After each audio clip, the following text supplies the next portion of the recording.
Mi madre me echó de casa por decir la verdad sobre su pareja, ahora quiere que vuelva a salvarla de la ruina, pero estoy a más de 1000 millas y ya no pienso mirar atrás. Es solo mi vida cayéndose a pedazos y yo tratando de recoger los pedazos sin cortarme las manos. Tengo 16 años, acabo de terminar el colegio hace 3 semanas y pensaba que el verano sería tranquilo, con mi laptop, mis libros, tal vez un trabajo de medio tiempo si encontraba algo, pero no. En cambio, terminé subiéndome a un bus interestatal sola, con una mochila rota y una bolsa con mis cosas más básicas, dejando atrás todo lo que había conocido desde que era una niña. Mi mamá tiene 39, o eso creo. Ella dice que tiene 37, pero eso lo dice desde que yo tenía 12. Siempre ha sido ese tipo de persona que necesita parecer más joven, más deseable, más en control que los demás. Crecí en una ciudad bastante normal en el noreste de Estados Unidos, nada glamuroso, pero tampoco miserable. Desde que mis padres se separaron cuando yo tenía 9, viví con mi mamá en su departamento. Mi papá se fue a vivir a Colorado con su nueva pareja y aunque hablamos de vez en cuando, nunca fue muy presente. Así que la figura adulta más cercana que tuve fue ella. Y, si soy honesta, no fue fácil. Ella tiene esa energía intensa, como si todo el tiempo estuviera compitiendo con el mundo. Y como hija única, supongo que yo también era parte de ese mundo. La cosa es que sobreviví bastante bien hasta hace un año. Era la rutina de siempre, ella trabajando en ventas desde casa, yo estudiando, peleando con ella cada 2 o 3 días, pero nada fuera de lo común. Hasta que apareció él. Vamos a llamarlo T. No quiero poner su nombre real porque me da rabia solo pensarlo. Ella lo conoció por una app. Yo no sabía nada de él hasta que un día, de la nada, vino a cenar a casa. Yo estaba en shorts y camiseta porque era julio, hacía un calor insoportable, y mi mamá me gritó desde la puerta que me pusiera algo más decente porque venía una visita importante. Pensé que era alguien del trabajo, pero no. Era él. Desde la primera noche algo no me cerraba. Ese tipo de persona que sonríe demasiado y habla demasiado de sí mismo. Trajo una botella de vino caro y se sentó en mi silla en la mesa como si siempre hubiese vivido ahí. Mamá no paraba de reírse de todo lo que decía. Incluso cuando soltó un comentario rarísimo sobre que las chicas de ahora crecen muy rápido. Me miró de arriba abajo cuando lo dijo. Fingí que no escuché, pero no se me olvidó. Desde entonces, empezó a venir más seguido. Para cuando me di cuenta, ya tenía un cepillo de dientes en el baño. Después, una caja de herramientas en el armario. Y luego, simplemente, se quedó. Mi mamá juraba que era el mejor hombre que había conocido, que la entendía, que la respetaba, bla bla bla. Yo solo veía cómo él se metía más y más en la casa. Empezó a hacer comentarios pasivo-agresivos sobre mis cosas, que si mi cuarto estaba desordenado, que si pasaba mucho tiempo en la computadora, que si no colaboraba en nada. Todo eso, dicho con esa voz amable que suena peor que un grito. Y mi mamá, en vez de defenderme, solo asentía. Incluso llegó a decirme una noche, mientras recogía los platos, te tiene razón. Ya no sos una nena, deberías empezar a comportarte como una adulta en esta casa. Ahí empezó mi desconexión con ella. Antes discutíamos, sí, pero había cariño detrás. Ahora, era como si estuviera del otro lado. Como si yo fuera una molestia más, una piedra en el zapato de su nueva vida de familia perfecta. Pero el verdadero problema explotó hace poco. Una noche me desperté porque escuché ruidos en la sala. Pensé que mi mamá estaba viendo tele, pero cuando bajé para ir al baño, vi a T agachado frente al escritorio de mamá, ese donde ella guarda documentos, cuentas, algunas cosas del trabajo. No parecía que estuviera buscando algo específico, más bien revolvía papeles y carpetas como si no quisiera dejar evidencia. Me vio y se congeló. Me preguntó qué hacía despierta. Le dije que iba al baño. Me pidió que volviera a dormir. No lo hice. Me quedé detrás de la puerta de mi cuarto escuchando. Escuché cómo abría su mochila y metía algo. No supe qué.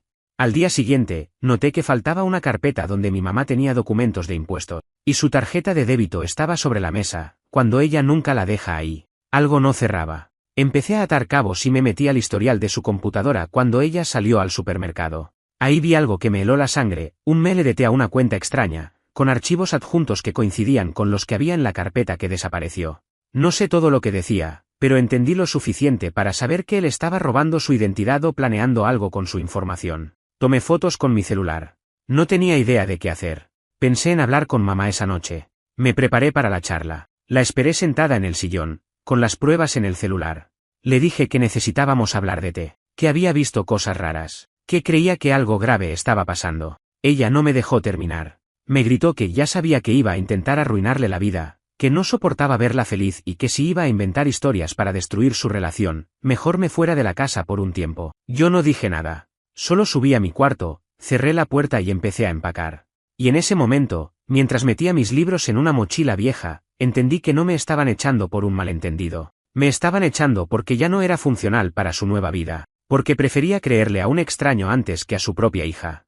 Amanecí con la cara pegada al vidrio del bus. Tenía el cuello torcido, una mochila como almohada improvisada y las piernas entumecidas. No sabía si era por las horas viajando o por la mezcla de rabia y tristeza que no me dejaba descansar. Llevaba puestas las mismas zapatillas que usaba desde hacía 2 años, y un buzo con el logo de mi colegio. Olía a viejo, a ansiedad acumulada y a decisiones que no deberían tomar adolescentes de 16 años. No tenía destino claro esa noche. Solo sabía que no iba a quedarme ni un minuto más bajo el mismo techo que ese tipo. Había escrito a mi tía, hermana de mi mamá, a quien no veía hacía más de 1 año. Ella vive en un suburbio a las afueras de Pittsburgh, a más de 900 millas de donde estábamos nosotras. Nunca fue muy cercana a mi mamá. Siempre decía que mi madre tenía un problema serio con la realidad, que vivía en un guión que ella misma escribía y obligaba a todos a actuar en él. Mi mamá la llamaban resentida, fracasada, envidiosa. Pero yo recordaba que cuando era niña y mi mamá tenía alguna crisis, ella era la única que me hablaba como una persona real, sin mentiras ni promesas vacías.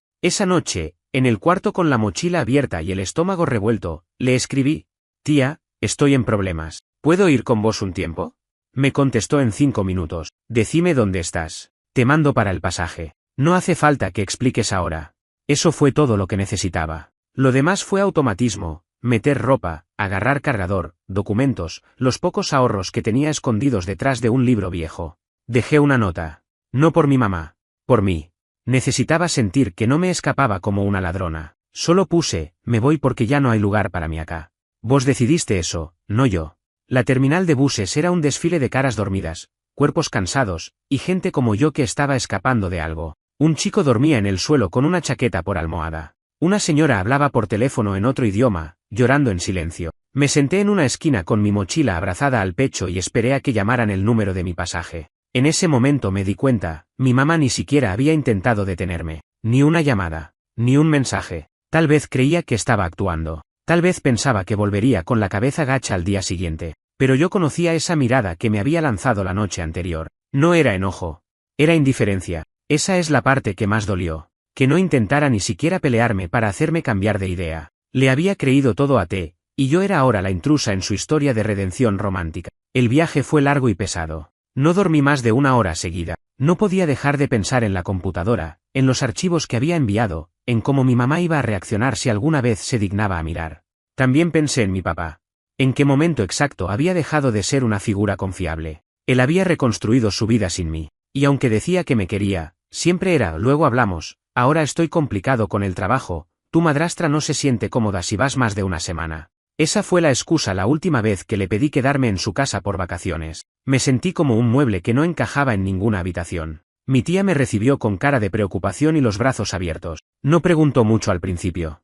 Me hizo una taza de té, me preparó una cama en el cuarto de huéspedes y me dijo que descansara.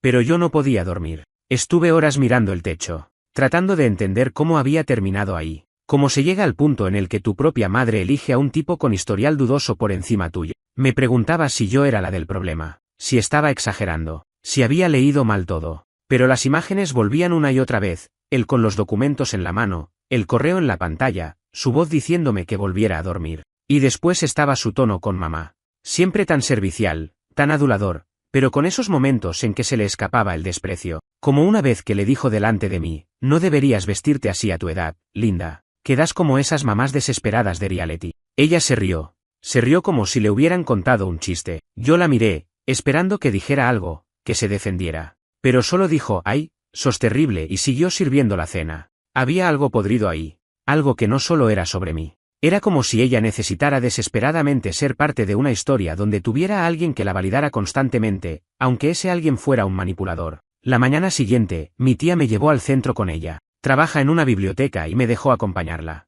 Me senté entre los estantes, leyendo cualquier cosa que encontrara. Necesitaba distraerme. Necesitaba estar lejos del teléfono. Pero igual revisaba la pantalla cada 5 minutos. Esperaba, no sé, un mensaje, una excusa, una súplica. Nada. Silencio total. Como si mi existencia hubiera sido puesta en pausa para no interrumpir la narrativa de cuento romántico que ella había construido con T.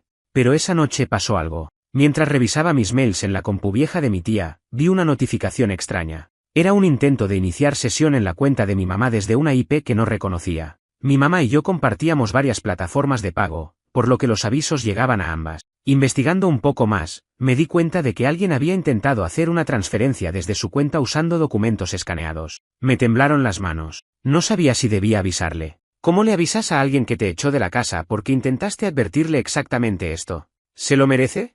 ¿O sigue siendo tu mamá aunque no te quiera? Me quedé mirando la pantalla, sin saber qué hacer. No dormí esa noche. Me quedé en la mesa del comedor de mi tía, con la laptop encendida, el corazón apretado y el cursor titilando sobre un correo sin terminar. Había escrito y borrado el mensaje al menos 5 veces. Mamá, tenés que revisar tu cuenta bancaria. Borré. Hay alguien intentando sacar plata con tus documentos. Borré. Te está cagando. Y esta vez tengo pruebas. Borré otra vez. No es que no supiera qué decir. Es que no sabía si decirlo era siquiera mi responsabilidad ya. Después de todo, ¿qué se supone que uno le debe a alguien que eligió ignorarte a propósito? ¿Hasta qué punto tengo que seguir protegiéndola, incluso de sus propias decisiones? Mi tía apareció en la cocina a eso de las 2 de la mañana, con cara de dormida y el pelo hecho un desastre. No dijo nada al principio. Se sirvió un vaso de agua, me miró de reojo, y después se sentó frente a mí. ¿No podés dormir o estás escribiéndole a ella? Me encogí de hombros. Le mostré la pantalla. Están intentando sacar plata de su cuenta con sus documentos. Estoy segura de que fue él. Yo lo vi. No me creyó, pero ahora hay pruebas. Mi voz sonó más enojada de lo que esperaba. Mi tía apoyó el vaso sobre la mesa y me miró por unos segundos que se sintieron larguísimos. ¿Y para qué quieres avisarle? No supe qué contestar. Porque no era una pregunta retórica. Lo decía en serio. Me lo estaba preguntando con sinceridad. ¿Para qué? ¿Para que ella me ignore otra vez? ¿Para que me grite? ¿Para que vuelva a elegirlo? Porque no quiero que se quede sin nada, dije por fin, bajito. Me sorprendió un poco decirlo, pero era la verdad. Podía estar furiosa, herida, decepcionada, pero no quería verla arruinada. No así. No tan sola como parecía estar en realidad. Bueno, dijo mi tía, levantándose para volver a su cuarto. Entonces decíselo, pero no esperes gratitud. A veces uno avisa no porque el otro lo merezca, sino porque uno no quiere convertirse en alguien indiferente. Pero eso no significa que tengas que aguantar otro golpe.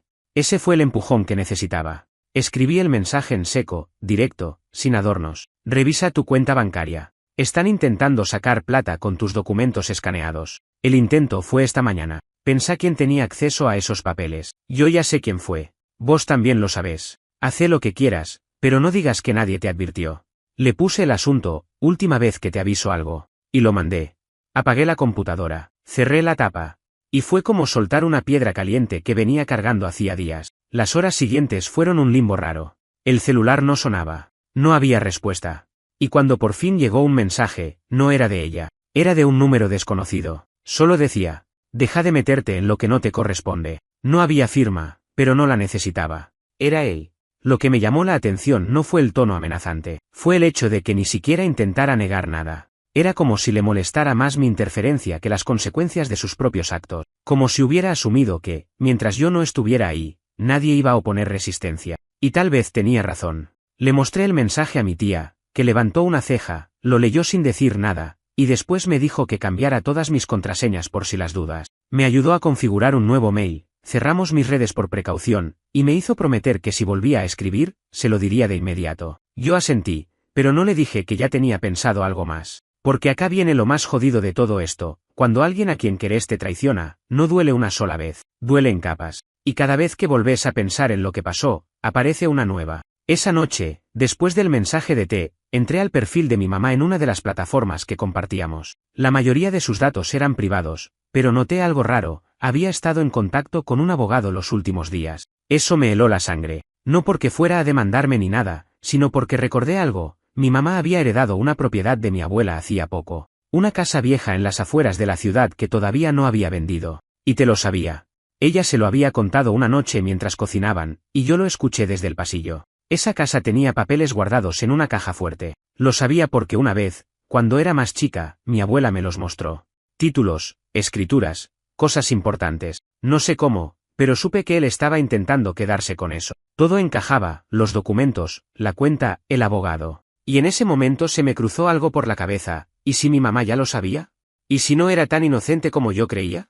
Porque si el tipo que duerme en tu cama está metido en todo eso, ¿no lo notas? ¿No lo ves? ¿O simplemente no querés verlo? Y ahí me di cuenta de algo que me dio náuseas. Lo que más me dolía ya no era su traición. Era su indiferencia. Porque el amor, cuando se rompe, deja heridas. Pero cuando ni siquiera hubo amor, lo que queda es vacío. Yo estaba sangrando por alguien que tal vez nunca tuvo las herramientas para ser madre. Y no porque fuera mala persona, sino porque su prioridad siempre fue otra. Ella misma. Su imagen. Su fantasía de perfección.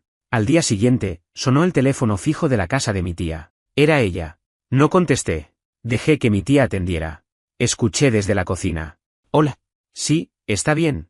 No, no creo que quiera hablar con vos ahora. Pausa larga. Mira, si te importa tanto, mándale un mail. Pero te aviso, si volvés a usar a ese imbécil para amenazarla, vamos a tener problemas vos y yo. Colgó.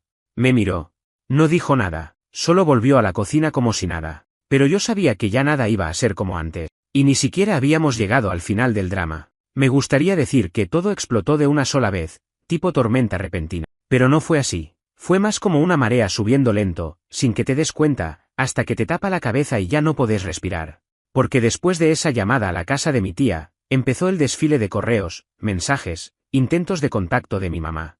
Pero no eran del tipo, te extraño, necesito hablar con vos, ¿estás bien? Eran, teatrales, como si estuviera escribiéndome desde un escenario, buscando quedar bien en caso de que alguien más leyera lo que escribía. Sé que estás confundida y dolida, pero no es lo que pensás. No todo es blanco o negro. A veces hay cosas que no entendemos porque somos muy jóvenes. Yo también fui hija y sé lo que es juzgar sin saber la historia completa. Y mi favorita, por lo absurda. Te amo, pero estás actuando como una enemiga. Lo leí en voz alta una noche y mi tía soltó una risa seca que le salió sin querer. Enemiga, que sos, una espía rusa, dijo mientras lavaba los platos. Traté de reírme también, pero no me salió. Porque aunque la frase era ridícula, la intención detrás era jodida, hacerme sentir que yo era la del problema. Que yo era la destructora de hogares, la que vino a arruinar su supuesta paz. No respondí. No podía. Porque cualquier palabra mía iba a ser usada en mi contra, como siempre. Porque sabía que lo que ella quería no era hablar. Era tener el control de la narrativa. Quería que yo dijera algo para poder corregirlo, reescribirlo, manipularlo. Pero ella no paraba. Empezaron a llegar mensajes del tipo: necesito que vengas a casa para aclarar todo, no podemos arreglar esto si no estás dispuesta a poner de tu parte. Y cuando no respondía a eso, cambió la estrategia. Me mandó un vídeo. Sí, un puto vídeo. Érate. En el sofá del living, con cara de perro pateado. El tipo se grabó llorando, con mocos y todo, diciendo que había cometido errores, que nunca quiso lastimar a nadie, que solo había querido ayudar, que el mundo era difícil para un hombre como él, que venía de una infancia difícil, que tenía deudas, que bla bla bla. Que mi mamá no merecía perderme por su culpa. Que él se iba a ir, que solo pedía una oportunidad para reconstruir la confianza. Que él sabía que yo era una chica inteligente y que por eso me pedía ayuda. La cara se me desfiguró del asco, porque el tipo no solo estaba reconociendo que sí había hecho lo que yo denuncié, sino que ahora intentaba hacerme responsable de limpiar su cagada. Me estaba pidiendo ayuda. A mí. La misma a la que echaron como una intrusa. Pero eso no fue lo peor. Lo peor fue el mensaje que mi mamá me mandó junto con el vídeo. Si volvés a casa, voy a saber que realmente querés que esto se arregle. Si no volvés, voy a tener que tomar decisiones drásticas. No puedo sostener todo sola. Esa línea me revolvió el estómago. Porque de nuevo, era una trampa emocional. No era un pedido. Era un chantaje. El subtexto era clarísimo: si no volvés, es tu culpa si me pasa algo. Si pierdo mi casa, si me endeudo, si me hundo con este tipo. Y ahí fue cuando entendí todo. No me estaba pidiendo que volviera porque me extrañara. Quería que volviera para sostener la mentira. Para que el decorado no se le derrumbara. Yo era la figura que le faltaba en el cuadro familiar perfecto. La hija obediente que perdona y se queda callada mientras los adultos arreglan sus cosas. Ese mismo día, hablé por primera vez en semanas con mi papá. No lo busqué yo. Supongo que mi tía, que hasta entonces se había mantenido al margen, se cansó de ver cómo mi mamá jugaba con mi cabeza y lo llamó. Me pidió perdón por no haber estado más presente, por no haber sabido que las cosas en la casa eran así. Me preguntó si quería ir a vivir con él. Le dije que no, que prefería quedarme con mi tía por ahora. Pero le conté todo. Desde el momento en que vi a Te revisando los documentos hasta el vídeo llorando como si fuera la víctima de una telenovela. Mi papá no gritó. No se enojó. Solo respiró hondo y dijo: eso no es amor. Lo que hace tu mamá. Eso es abuso emocional. Manipulación. Vos no tenés que cuidar a nadie a esta edad. No a ella. No a él. No a mí tampoco.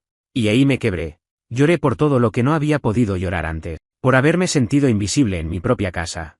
por haber dudado de mi percepción, por haber deseado que mi mamá me eligiera, aunque fuera una sola vez, por haber querido ser suficiente para alguien que ya había decidido que yo era el obstáculo. Esa noche, dormí como no lo hacía desde hacía semanas. Al día siguiente, otro mensaje. Mi mamá, esta vez sin rodeos. Si no volvés antes del domingo, voy a perder la casa. No voy a tener cómo cubrir los gastos. Necesito que hables con tu padre y le pidas ayuda. Es tu responsabilidad también. Sos parte de esta familia. Y ahí supe que se había terminado. Que ya no quedaba nada por salvar.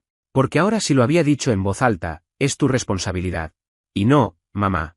No lo es. Yo no armé esa relación. Yo no invité a un estafador a vivir con nosotros. Yo no ignoré las advertencias. Yo no mentí. Yo no fallé. Vos sí. Hasta ese momento, todavía había una parte de mí que se resistía a dejarla ir del todo. Esa parte enferma que tenemos algunos, que sigue esperando que el otro cambie, aunque haya demostrado 1000 veces que no va a pasar.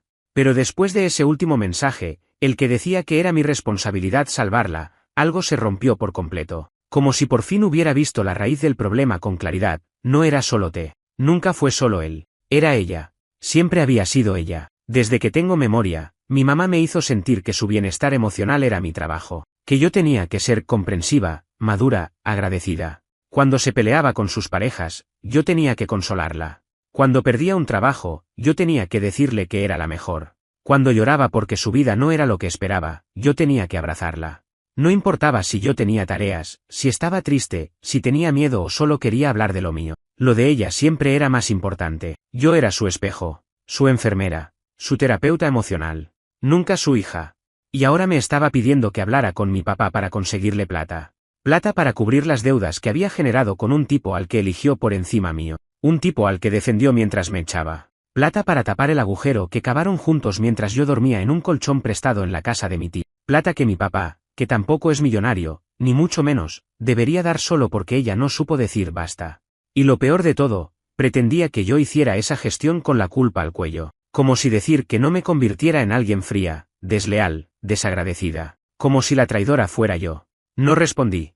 No le debía nada. Pero le mandé un solo mensaje a T. No para que reaccionara. No para que se arrepintiera. Solo porque necesitaba decirlo. No sé cuántas vidas pensás arruinar para sentirte alguien, pero la mía ya no te pertenece. Conmigo no contas. Y si tocas a alguien más de mi familia, te denuncio. Mi tía lo leyó antes de que lo enviara. Me dijo, ¿estás segura? Yo asentí. Lo mandé. Me bloqueó al instante. Me dio igual. La siguiente semana fue como atravesar una resaca emocional. Me sentía liviana por dentro, pero no de forma placentera. Era más como un hueco. Había tanto silencio en mi cabeza que hasta el sonido de la tostadora me sobresaltaba. A veces me sorprendía pensando que iba a recibir otro mail, otro vídeo, otra culpa disfrazada de súplica. Pero no llegaba nada. Y eso también dolía. Porque si bien odiaba sus mensajes, también eran prueba de que yo todavía existía para ella. Mi papá, por otro lado, fue cumpliendo su promesa. Se comunicó con su abogado. Hizo lo necesario para que no me tocara más. Le mandó una notificación formal. No sabía que existía una forma legal de establecer límites con un padre, pero al parecer sí. Lo hizo con calma, sin dramatismo. Me explicó todo paso por paso. Me dijo que no me tenía que preocupar por nada. Que esa parte ahora era su trabajo. Una tarde, mientras cocinábamos juntos, me preguntó si quería hablar con alguien profesional. Un terapeuta. Me dijo que no estaba mal si sentía cosas que no sabía cómo nombrar. Que no era debilidad. Era supervivencia. Le dije que sí. Que lo necesitaba. No porque estuviera loca ni rota, sino porque estaba cansada de no poder confiar en lo que sentía, de dudar de mi dolor, de preguntarme si exageraba. Empecé terapia una semana después. La psicóloga me escuchó durante 50 minutos sin interrumpirme. Cuando terminé, me dijo algo que se me quedó clavado. Tu historia no es una película de drama familiar.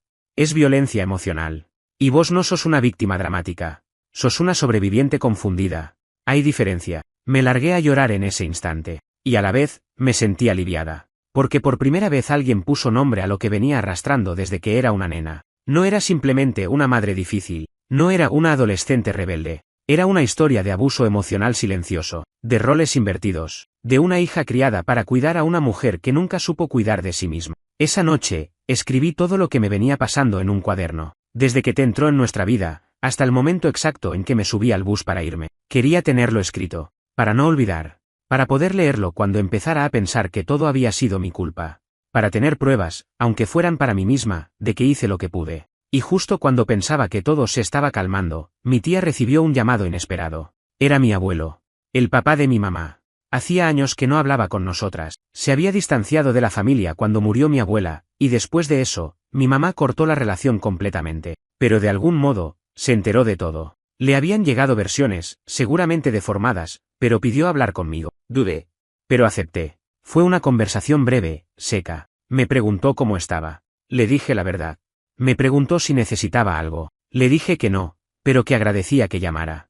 Antes de cortar, me dijo algo que me dejó helada. Tu mamá era igual cuando era chica. Inventaba cuentos, se creía sus propias mentiras, y siempre necesitaba un culpable para todo lo que le pasaba. Colgué y me quedé en silencio, porque ese fue el momento en que entendí que esto no empezó conmigo, que la herida venía de antes, que tal vez mi mamá también fue criada para cargar con cosas que no eran suyas, que también aprendió a usar el control como escudo. Pero eso no cambia lo que me hizo. Y si algún día sana, espero que sea sin lastimar a nadie más en el proceso. Las cosas no se curan solas. Esa fue la primera gran lección que me dejó todo esto. El tiempo no arregla nada si uno no hace nada. Porque sí, con el correr de los días dejé de revisar compulsivamente el celular, dejé de pensar que respondería si ella volvía a escribir, y dejé de esperar que se hundiera por su cuenta. Pero eso no era sanación. Era desgaste. Me di cuenta de eso en una sesión con mi terapeuta. Me preguntó si me sentía mejor. Le dije que sí, que estaba más tranquila. Me preguntó si eso significaba que había procesado el dolor, o simplemente que me había anestesiado.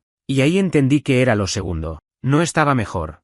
Estaba entumecida. Como si todo me pasara por el costado. Porque mientras yo intentaba reconstruirme en silencio, la historia no se detuvo allá en la ciudad donde había crecido. Una tarde, mi tía me pasó su celular y me dijo, tenés que ver esto. Era una noticia local. No un escándalo gigante, ni mucho menos, pero lo suficiente como para dejarme sin palabras. El titular decía, investigación por fraude bancario involucra a empleado de empresa de seguros y pareja de residente local. El artículo era corto, vago, como esos que no quieren nombrar a nadie todavía, pero el nombre de la calle donde vivía mi mamá aparecía. Y aunque no era mencionado directamente, todos los datos coincidían. Habían intentado mover dinero con documentación fraudulenta vinculada a propiedades heredadas. Mi mamá no estaba siendo investigada, todavía, pero estaba nombrada como persona de interés en la causa. No supe cómo sentirme. Por un lado, estaba esa satisfacción agria de saber que tenía razón, que no estaba loca, que lo que vi, lo que sentí, lo que sospeché, era real. Pero también estaba ese nudo en el pecho que no se iba, porque por más que ella lo hubiera permitido todo, por más que me hubiera rechazado y culpado, seguía siendo mi madre. Y ahora estaba enredada en algo que no sabía si iba a poder manejar. No tardó mucho en escribirme. Esta vez el mensaje fue diferente. No hubo excusas, ni manipulación, ni lágrimas digitales. Solo decía, necesito ayuda. Todo se salió de control. Lo leí varias veces. No supe si era genuino o parte de otra estrategia. Pero por primera vez en mucho tiempo, me pareció escuchar su voz detrás de esas palabras. No la voz de la mujer que me echó de casa. No la que me culpó, me usó, me olvidó. Era la voz de alguien que estaba cayendo. Y ahí me enfrenté a una decisión que me sacó el aire, ¿le respondía o no? Había jurado que no volvería a entrar en su juego. Había prometido no mirar atrás. Pero esto no era una película. No había una línea clara entre el bien y el mal. Y aunque el instinto me gritaba que la dejara hundirse sola, algo en mí, esa parte que todavía no sé si es coraje o trauma, me decía que al menos tenía que escucharla. Se lo conté a mi tía. Me dijo lo mismo que siempre me decía. No tenés por qué hacerlo. Pero si lo haces, que sea desde un lugar seguro, con condiciones. Vos ya no sos una nena. No tenés que salvar a nadie más. Así que le respondí. 3 palabras. ¿Qué está pasando? No fue inmediata la respuesta. Tardó unas horas, pero llegó. Un audio. Mi corazón latía tan fuerte que casi no pude apretar play. Su voz sonaba quebrada, como si no durmiera hace días. Me contó que te había desaparecido, que la policía la había contactado, que no sabía en qué momento había firmado cosas sin mirar, que estaba segura de que él había usado su computadora, su nombre, su historia, que ella solo había querido tener una vida distinta, que no supo ver nada, que cuando quiso abrir los ojos, ya era tarde, que sentía que la iban a culpar por todo. No hubo disculpas, ni una. No mencionó ni una sola vez lo que me hizo a mí. Era como si yo fuera una amiga lejana, alguien neutral. Me estaba pidiendo asistencia, no perdón. Y eso me confirmó algo, no había cambiado. No había tenido una epifanía. No estaba arrepentida de lo que me hizo, solo tenía miedo. Y yo era, otra vez, una posible salida. Cerré el audio, lo escuché una sola vez. Después le respondí. No puedo ayudarte. No ahora. No así.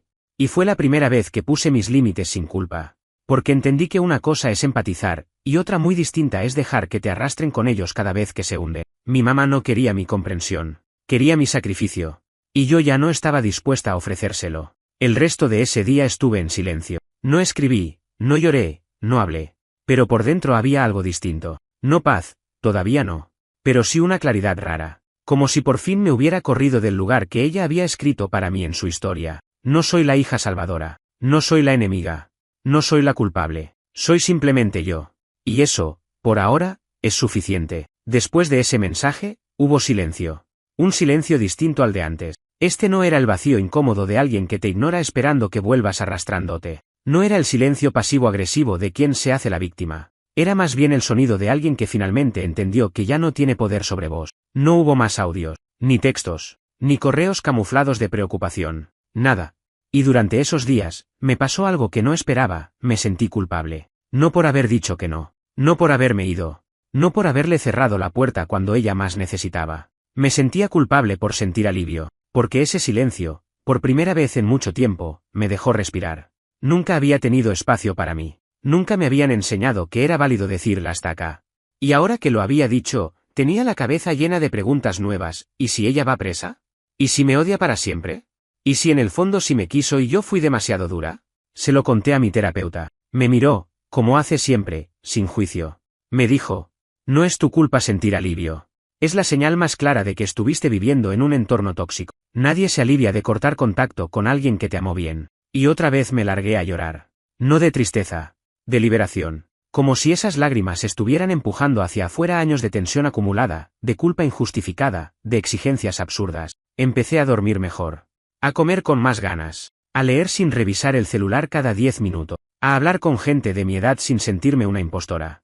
Porque sí, otra cosa que descubrí es que vivir en constante alerta te hace vieja por dentro. Con 16 años, yo ya me sentía agotada. Como si llevara una década entera tomando decisiones que no me correspondían. Y mientras tanto, allá en la ciudad que había dejado atrás, las cosas siguieron su curso. Un día, mi tía volvió del trabajo con cara rara. Me preguntó si me sentía fuerte. Le dije que más o menos. Me mostró su teléfono. Era una publicación de una conocida de ella. Nada explícito, pero dejaba entrever que mi mamá estaba metida en un lío legal serio. Que las autoridades estaban armando una causa más grande. Que el nombre de Tella aparecía como el principal responsable de una red de fraude con datos personales. Mi mamá no había sido arrestada, pero sí citada a declarar. Y aparentemente, su nombre estaba en varias transacciones. Algunas firmadas, algunas por email. Todo un combo explosivo. De nuevo, no me alegré. Pero tampoco me quebré. Porque esta vez no me sorprendió. Porque una parte de mí, desde hacía rato, ya se había despedido de ella.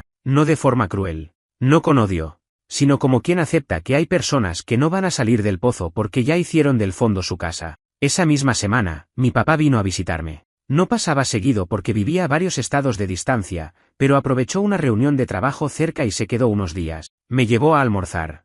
Caminamos por el centro. Me compró un libro sin preguntarme si lo quería, solo porque sabía que me gustaban los policiales. Y cuando me senté en el banco de una plaza con el libro en las manos, me largué a llorar otra vez. Pero esta vez era distinto. ¿Qué pasó?, me preguntó, preocupado. Nada, le dije. Es que estoy bien. Y no me acordaba de cómo se sentía eso. Él no dijo nada. Me abrazó fuerte. Y en ese abrazo me di cuenta de que había crecido sola, pero ya no tenía que seguir haciéndolo así. Esa noche, hablamos más profundo. Me dijo que había hablado con su abogado para que mi custodia pasara a él. Legalmente. Aunque ya faltara menos de un año para que cumpliera 18. Me preguntó si estaba de acuerdo. Le dije que sí. Sin dudarlo. Quería que quedara por escrito lo que ya era real, que ahora estaba en otro lugar, con otra gente, con otra lógica. Mi mamá no se contactó más, ni para pedir, ni para culpar, ni para amenazar. Y en ese espacio de ausencia, empecé a entender qué quería para mí. No lo tengo claro aún. No sé si quiero estudiar psicología, diseño o ser chef. No sé si quiero volver a esa ciudad algún día, pararme frente a su puerta y decirle lo que nunca le dije. No sé si alguna vez voy a poder tener una relación con ella sin sentir que estoy caminando sobre vidrio. Pero sí sé esto, ya no me voy a traicionar para que alguien más se sienta cómoda. Ya no voy a callarme para mantener la paz de otro. Ya no voy a permitir que me usen como escudo, como excusa o como repuesto. Porque esta vez, por fin, entendí que lo que me hicieron no fue normal. Y que no está mal ponerle punto final a una historia si ese punto te salva la vida. Han pasado 3 meses desde que recibí el último mensaje de mi madre. Lo sé porque lo marqué en el calendario. No por nostalgia, sino por algo que mi terapeuta me sugirió, llevar un registro de los días en los que estoy libre de ciertos pesos, como quien anota la fecha en que dejó de fumar. Me pareció absurdo al principio, pero ahora lo entiendo. Algunas relaciones son adicciones disfrazadas de lazos. Y dejar de volver, dejar de abrir la puerta, dejar de revisar cada mensaje con el corazón en la garganta, eso también es un tipo de sobriedad. En estos 3 meses han pasado muchas cosas pequeñas, que para cualquiera serían eso, pequeñas, pero para mí, son hitos. Volví a dibujar. Hacía años que no lo hacía. Empecé a comer a la hora que quiero, no a la hora que alguien me dice. Ordené mi cuarto por gusto, no por miedo a los comentarios sarcásticos de nadie. Salí a caminar sola sin tener que avisar a nadie que no me va a gritar después. Empecé a escribir en serio. Me compré una libreta con tapa dura y arranqué un proyecto de relatos sobre casas rotas, madres ausentes y cosas que nunca se dijeron. La terapeuta me dijo que no tenía que escribir para perdonar, que podía escribir solo para entender. Así que eso hago. No busco redimir a nadie, ni siquiera a mí misma. Solo quiero entender cómo llegué a ser quien soy, y quién puedo ser sin todo ese ruido encima. Un día me desperté con una idea rara en la cabeza. No un impulso.